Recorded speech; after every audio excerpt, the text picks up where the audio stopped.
नमः सिद्धेभ्यः। ओम नमः सिद्धेभ्यः। ओम नमः सिद्धेभ्यः। मंगलम भगवान वीरो मंगलम गौतमो वने मंगलम कुंदकुंदाद्यो जैन धर्मोस्तु मंगलम सर्वमंगलमांगल्यम सर्वकल्याणकारकम प्रधानम सर्वधर्माणां जैनम जयतु शासनम।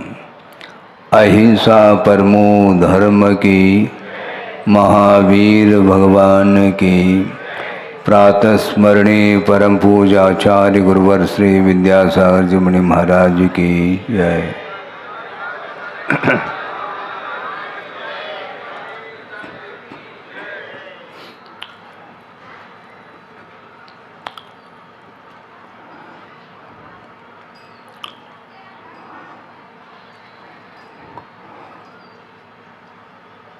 भिन्न भिन्न इच्छाओं को लेकर के संसारी प्राणी अपना कार्य करता है। जैसा कि एक अबोध बालक है,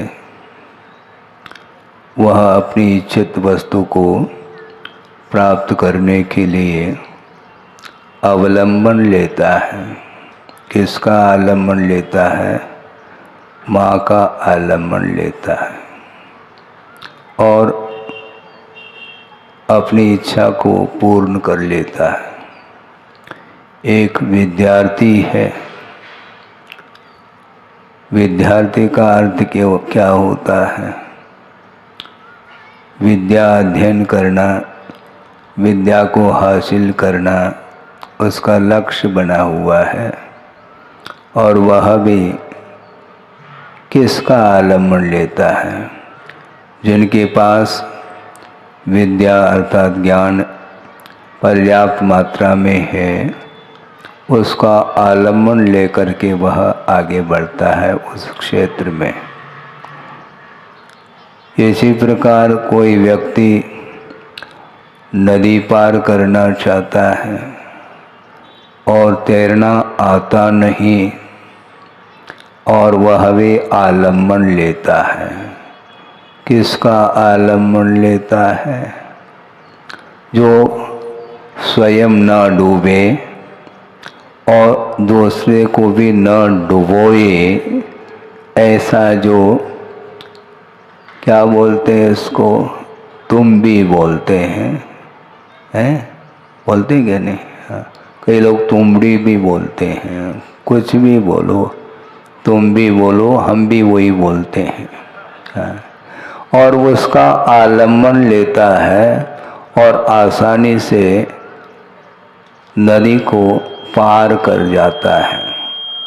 उसी प्रकार भव समुद्र से पार होना है तो हमें भी आलम्बन लेना है।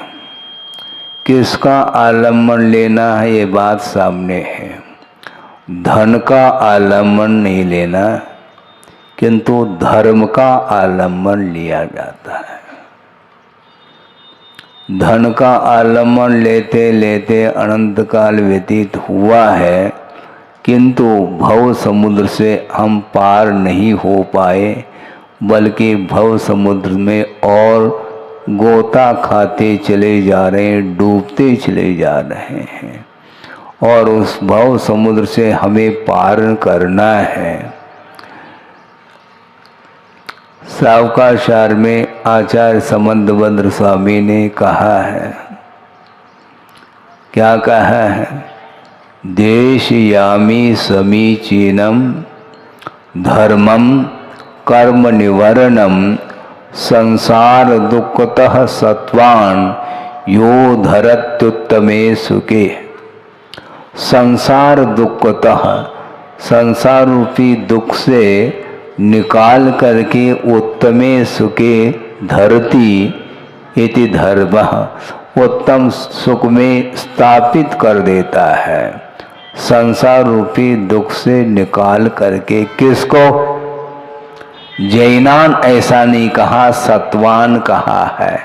प्राणी मात्र के लिए जो संसार से पार लगाने वाला कोई साधन है तो वह धर्म है, रत्नत्रयमय धर्म है, वीतराग धर्म है, अहिंसामय धर्म है, सत्य धर्म है।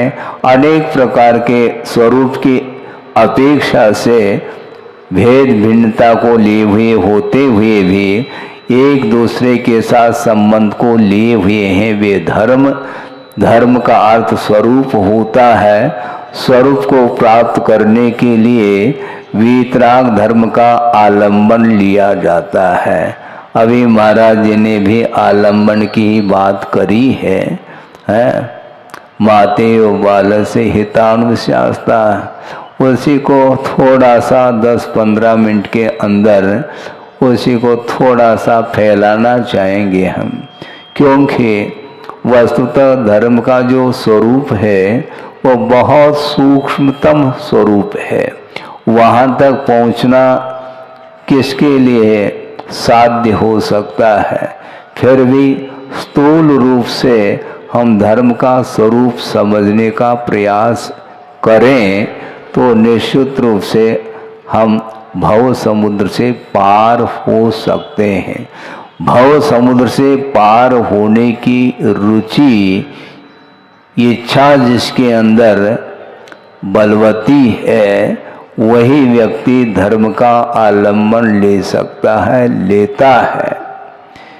किंतु जिसकी रुचि संसार में रह करके ही इंद्रिय सुख का अनुभव करना ही जिसका स्वभाव जैसा बन गया है, उसके लिए धर्म कुछ भी काम नहीं कर सकता।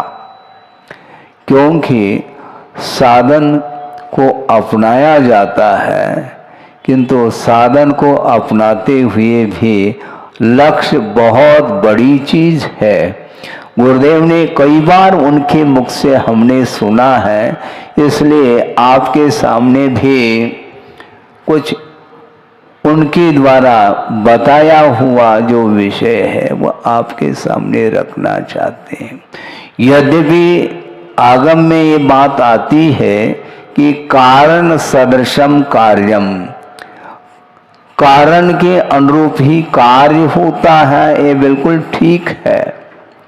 किंतु गुरुदेव का ये कहना था कारण के अनुरूप कार्य होते हुए भी कारण से भी बहुत महत्वपूर्ण और एक बिंदु है। वह क्या है? प्रयोजन। कारण से हट करके प्रयोजन हुआ करता है।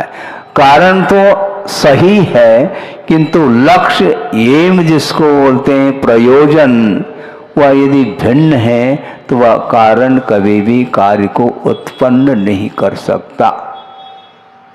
एक तो ये है कि बाधक कारण की अनुपस्थिति, साधक कारण की उपस्थिति, फिर बाद में कार्य की निष्पत्ति, ऐसा कहा है। साधक कारण तो हमने अपना लिए हैं, किंतु बाधक कारणों का अभाव करना भी अपेक्षित हो जाता है। केवल पंच नमस्कार मंत्र का आलम्बन लिया है, इतना ही पर्याप्त नहीं। ध्यान रखो महाराज, फिर क्या करें हम? बता रहा हूं धीरे धीरे, क्योंकि समय को भी तो पूरा करना है। वस्तुतः बाधक कारण का अभाव पैदा करना चाहिए। गुरुदेव ने कहा किमर्थम, क्यों करना? भगवान की वंदना क्यों करें? अड़ोस पड़ोस के लोग करते हैं इसलिए हमारा जल्दी जाना है मंदिर, क्यों? बहुत लोग जा रहे हैं, वो क्या कहेंगे?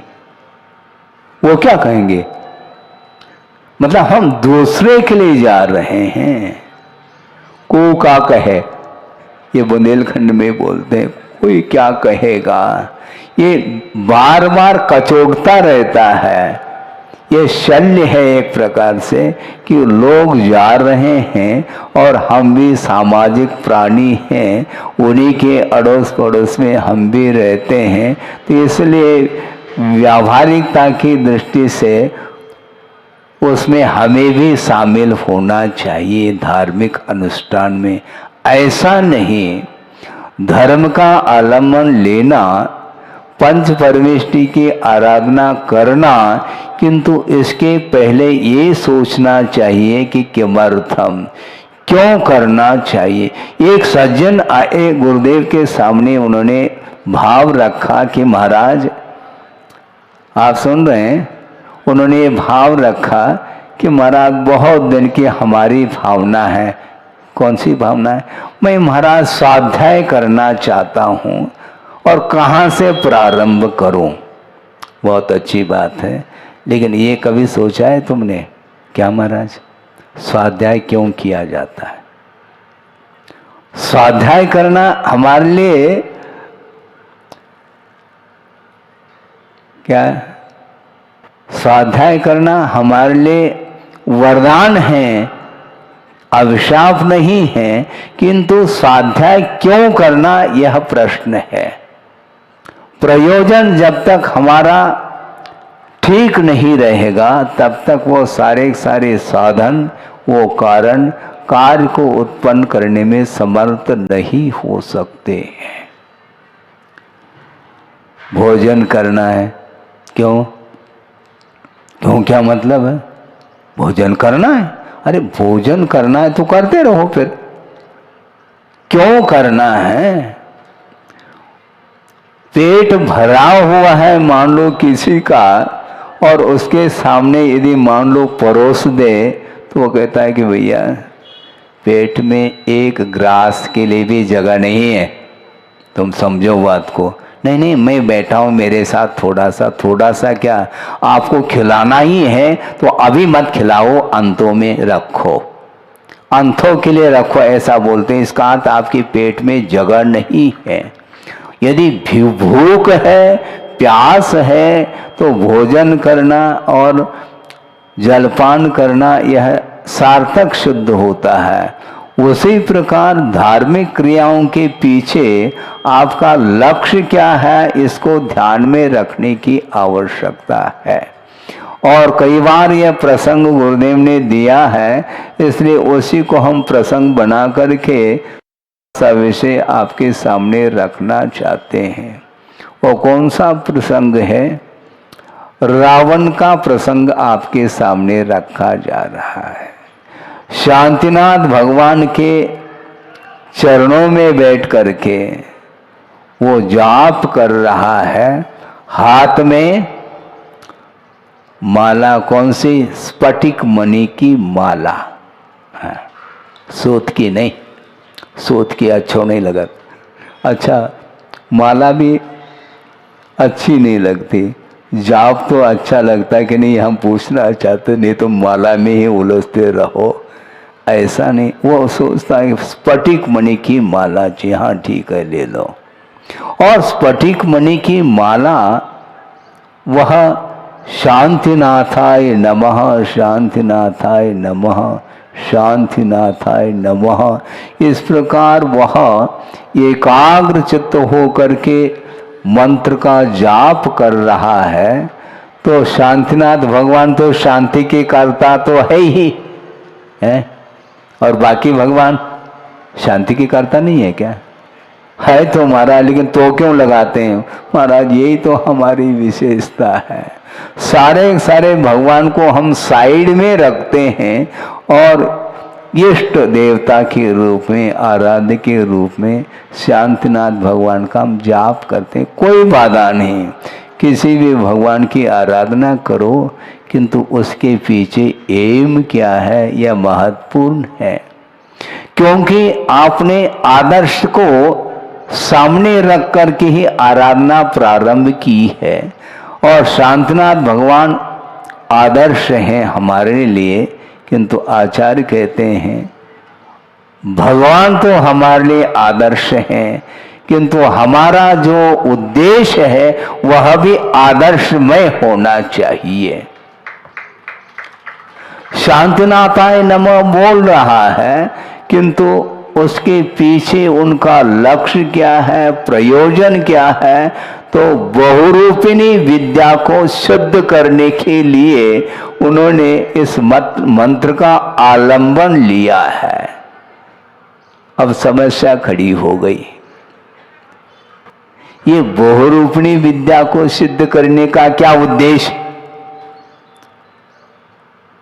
शांतिनाथ भगवान की आराधना का उद्देश्य तो बहुरूपिणी विद्या सिद्ध करना, और बहुरूपिणी विद्या को सिद्ध करने के लिए उद्देश्य क्या है? उद्देश्य और कुछ नहीं, सीता का लाभ हो और उसमें व्यवधान उपस्थित करने वाला राम है, इसलिए रामस्य मृत्युर्भवेत्, इस प्रकार भीतर भाव रखा हुआ है। भीतर हृदय में क्या भाव और वह जाप चल रहा है, वचन में और मन में जो मानसिक और वासनिक क्रियाएं जो चल रही हैं, उनमें जमीन और आसमान का अंतर पाया जा रहा है। बहुरूपिणी विद्या इसलिए सिद्ध कर रहा है कि राम के सामने मेरे कोई औकात नहीं है, मेरे पास क्षमता है कहाँ, इसलिए राम को यदि परास्त करना है तो बहुरूपिणी विद्या को सिद्ध करना अनिवार्य है। इस प्रकार मन में भाव लेकर के वह शांतिनाथ भगवान की आराधना करने के लिए बैठा है, और एकाग्रता के माध्यम से मंत्र की सिद्धि होती है। किंतु उद्देश्य क्या है? सोचो, विचार करो। रावण के पास कितनी रानियां थी, कोई बोल सकते हैं? 18,000 बोल रहे हैं, सोचो, विचार करो। 18,000 रानियां हैं, और एक से एक सुंदर अप्सरा को भी मात करने वाली रूप लावण्य को लिए हुए वो 18,000 रानी होने के उपरांत भी उसकी दृष्टि किस पर जा रही है? सीता की ओर उसकी दृष्टि जा रही है। इसी को बोलते निकृष्टतम पाप। इससे बढ़कर के और कोई भी दुनिया में पाप नहीं होना चाहिए। पुण्य के उदय में पर्याप्त सामग्री, भोग्य सामग्री मिलने के बावजूद भी अन्यत्र दृष्टि जाती है, इसी को बोलते हैं। हमेशा दुरात्मा की जो दृष्टि है वह अपनी सामग्री की ओर नहीं जाती, किंतु दूसरे की सामग्री की ओर दृष्टि जाती है, और इसी को बोलते हैं ये आराधना नहीं, यह विराधना है वस्तुतः धर्म की। धर्म की आराधना करना चाहो तो आपको लक्ष्य बनाना पड़ेगा। लक्ष्य बनाते नहीं और शुरू हो जाते हैं, तो आचार्य कहते हैं ऐसा नहीं है। एक प्रसंग दिया था गुरुदेव ने, नमोकार मंत्र के प्रसंग में एक बात उन्होंने दी है, और बहुत वह प्रासंगिक विषय है कि नमोकार मंत्र के माध्यम से असंख्यात कर्मों की निर्जरा होती है, लेकिन भिन्न भिन्न पात्र हैं। उस पात्र के अनुरूप ही कर्मों की निर्जरा होती है, ये उतना ही सत्य है।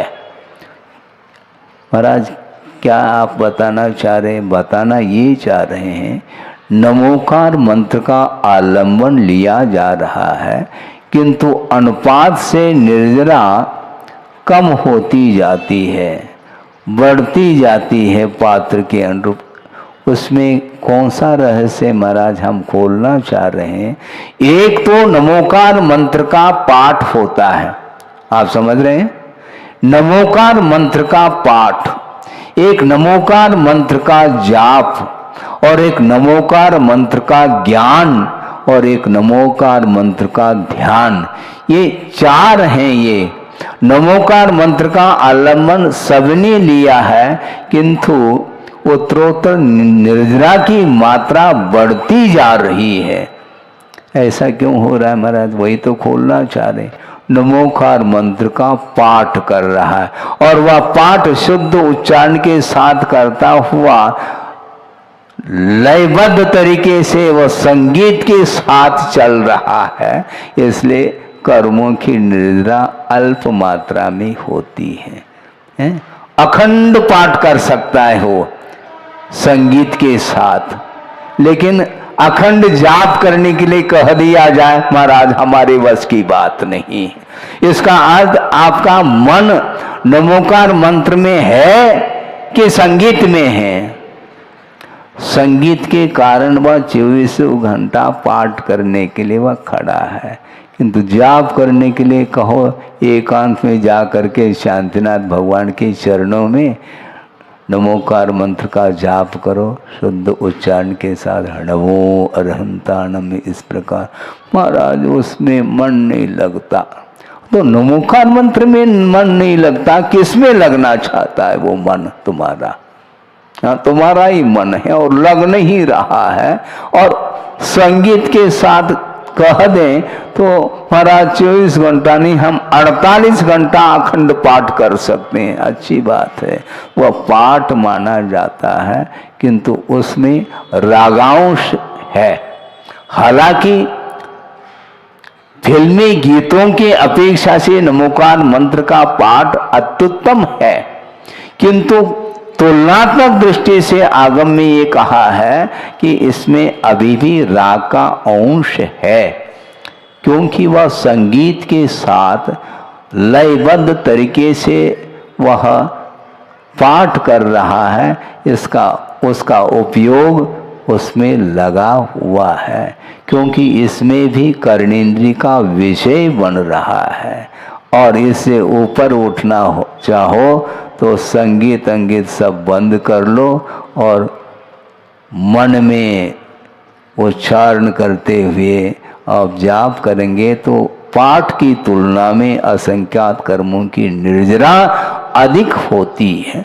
और इस जाप से भी ज्ञान के माध्यम से असंख्यात कर्मों की निर्जरा मानी है। नमो अरहंताणम।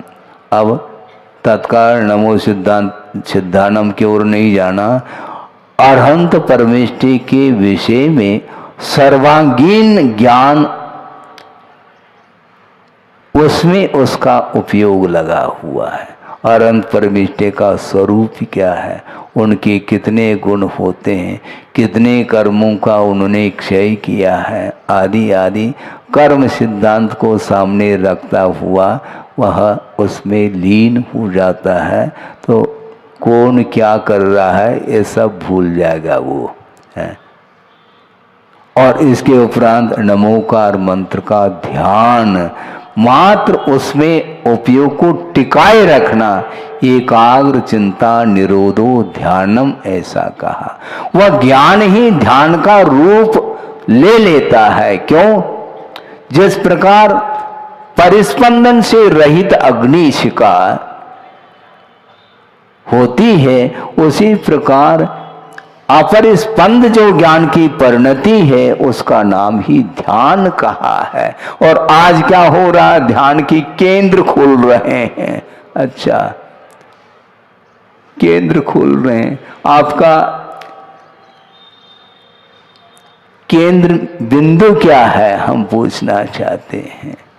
ध्यान करने के लिए केंद्र खोलने की क्या आवश्यकता है?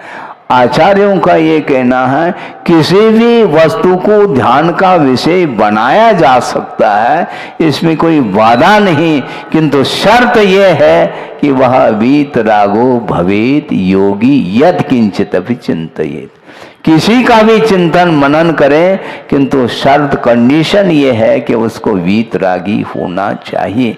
जहां पर राग पल रहा है वहां पर धर्म ध्यान अथवा शुक्ल ध्यान संभव नहीं है। इसलिए केंद्र खोलने की आवश्यकता नहीं, किंतु भगवान के चरणों में आपको जाने की आवश्यकता है। भगवान के चरणों में जिसका ध्यान नहीं लग रहा है तो केंद्र क्यों खोलना चाहते हैं हम?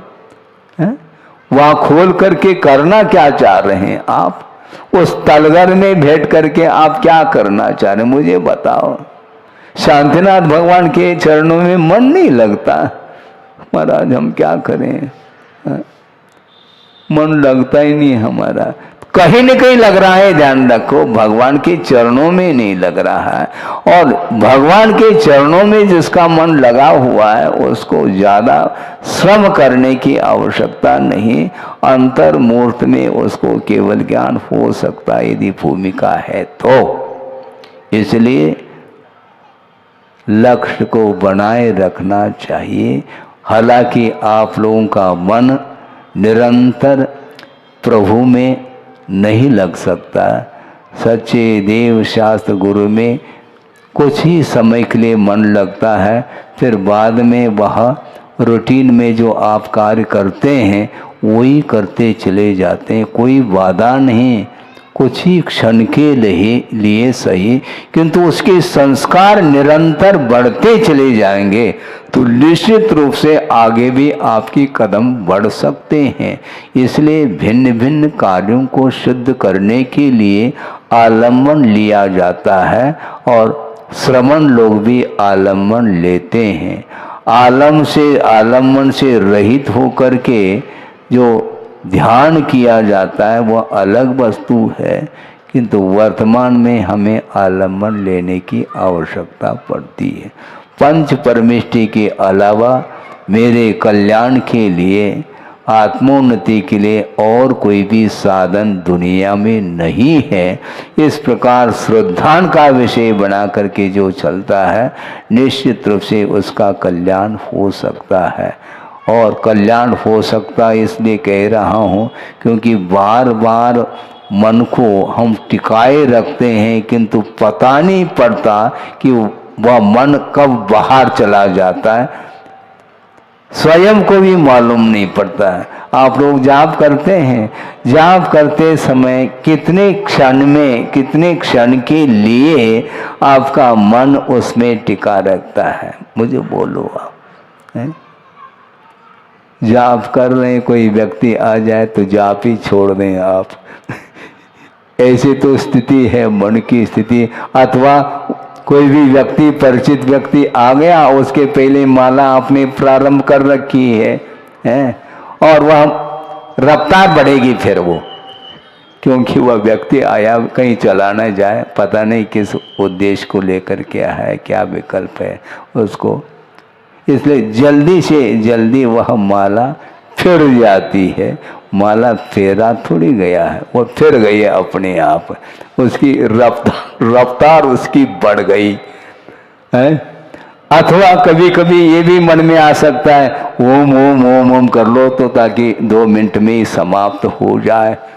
ओम ओम ओम ओम करके वो मोम हो जाता है।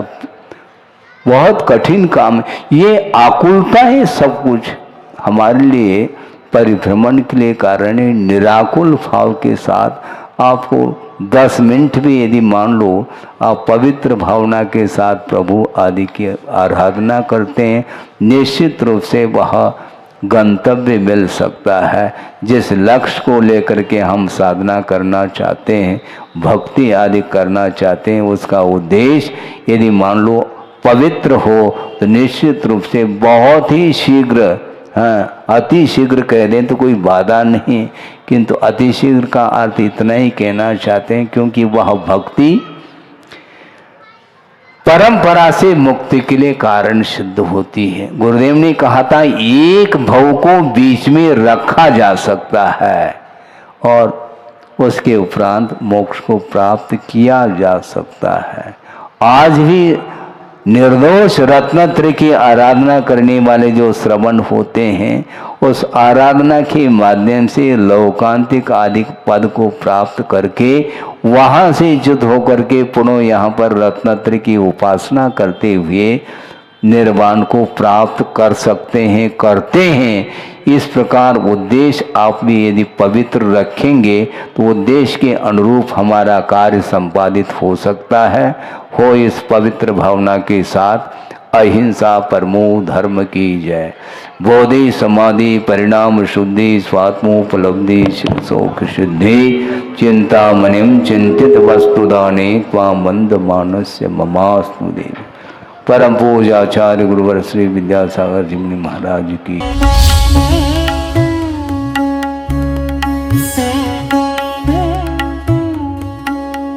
परम पूज्य संत शिरोमणि आचार्य श्री विद्यासागर जी महाराज भारतीय श्रमण संस्कृति के एक ऐसे महान साधक थे जिनके ज्ञान, ध्यान और तप की चर्चा युगों युगों तक सारे विश्व में होती रहेगी। किसी ने उन्हें चलता फिरता तीर्थ कहा तो किसी ने तीर्थंकर, पर सच में तो वे चारित्र, ज्ञान, तप और वात्सल्यता में ऐसे श्रेष्ठ संत थे जिन्होंने भारतीय संस्कृति के संरक्षण और संवर्धन के साथ साथ सदैव सामाजिक समरसता का पक्ष लिया और अपने प्रभाव और प्रताप से जैन ही नहीं बल्कि विभिन्न धर्मों को मानने वाले लाखों करोड़ों लोगों के दिलों में अपना स्थान बना लिया। किंतु आज जब आचार्य भगवान देह रूप में हमारे साथ नहीं हैं, लेकिन उनके जैसे ही कठोर तपश्चर्या एवं प्रबल अनुशासन से पल्लवित संस्कारों की झलक देखने को मिलती है, उनके प्रथम आज्ञानुवर्ती शिष्य परम पूज्य नवाचार्य श्री 108 समय सागर जी महाराज में, जो उनके बताए मार्ग पर चलते हुए आज विश्व में धर्म की महती प्रभावना कर रहे हैं।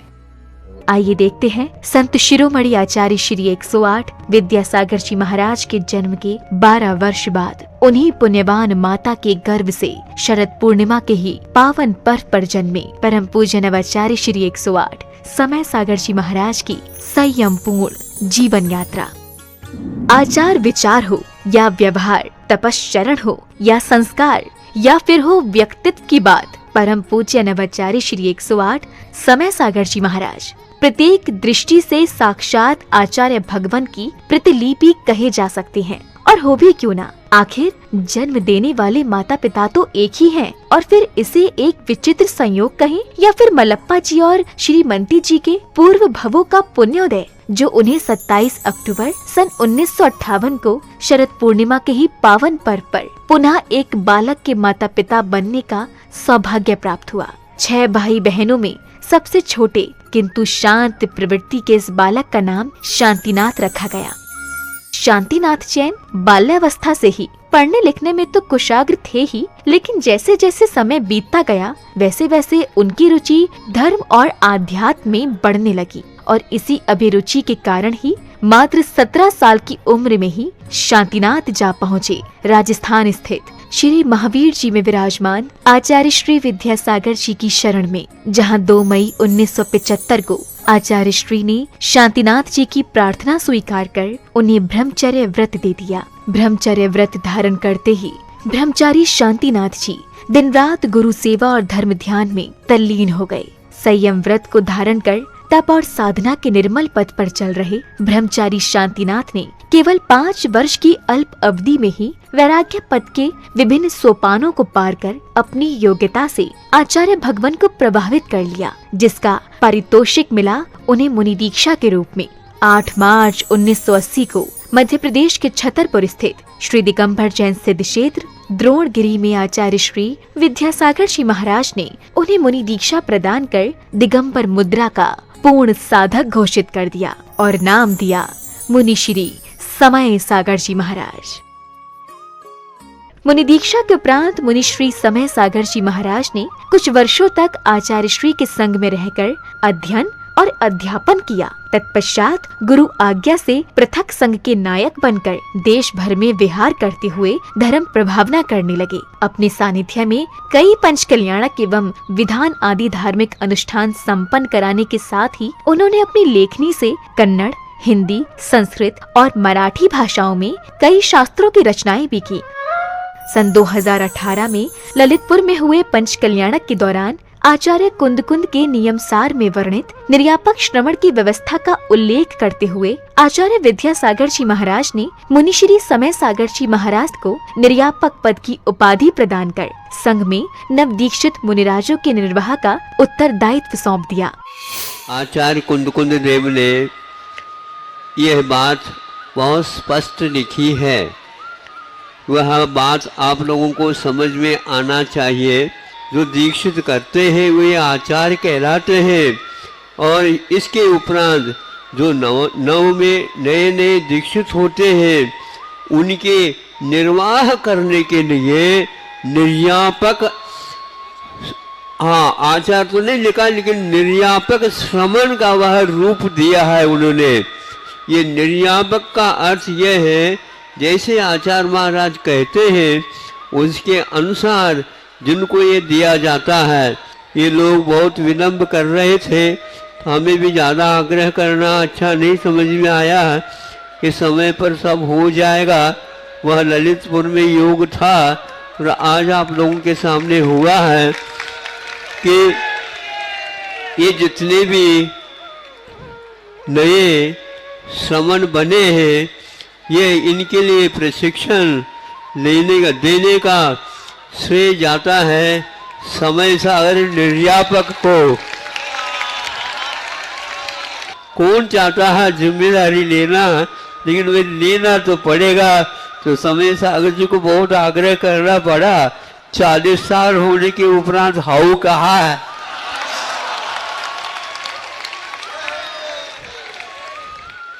समय अपनी गति से चलता रहा। छत्तीसगढ़ के डोंगरगढ़ स्थित चंद्रगिरी तीर्थ में विराजमान आचार्य श्री विद्यासागर जी महाराज ने 6 फरवरी के ही दिन आचार्य पद के लिए निर्यापक श्रमण मुनि श्री समय सागर जी महाराज को चुन लिया एवं अपनी समाधि से 3 दिन पूर्व 15 फरवरी 2024 को आचार्य पद का त्याग कर पूर्ण संलेखना की ओर अग्रसर हो गए।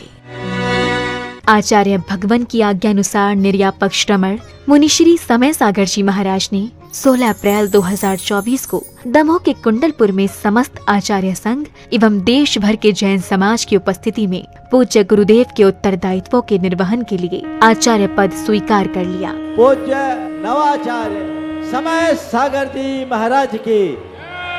अंततः ये कहा जा सकता है कि आज का दिन केवल एक पर्व ही नहीं बल्कि स्वर्णिम अक्षरों से लिखित एक ऐसा अध्याय है जो विश्व के धार्मिक इतिहास में सदा ही अमर रहेगा।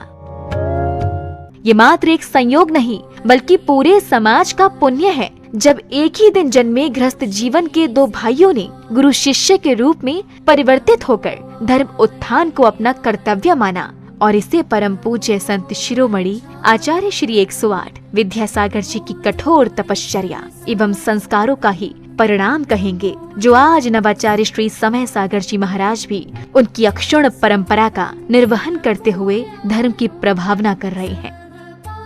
आज पूरे विश्व का जैन समाज ये आशा कर रहा है कि परम पूज्य नवाचार्य श्री समय सागर जी महाराज भी संत शिरोमणि आचार्य श्री विद्यासागर जी महाराज के बताए मार्ग पर चलकर उन्हीं की भांति धर्म उत्थान का कार्य करते हुए समाज को एक नई दिशा प्रदान करेंगे। एक बार पुनः धर्म के महान उन्नायक परम पूज्य नवाचार्य श्री समय सागर जी महाराज के चरणों में हमारा त्रैबार नमोस्तु, नमोस्तु भगवन, नमोस्तु भगवन।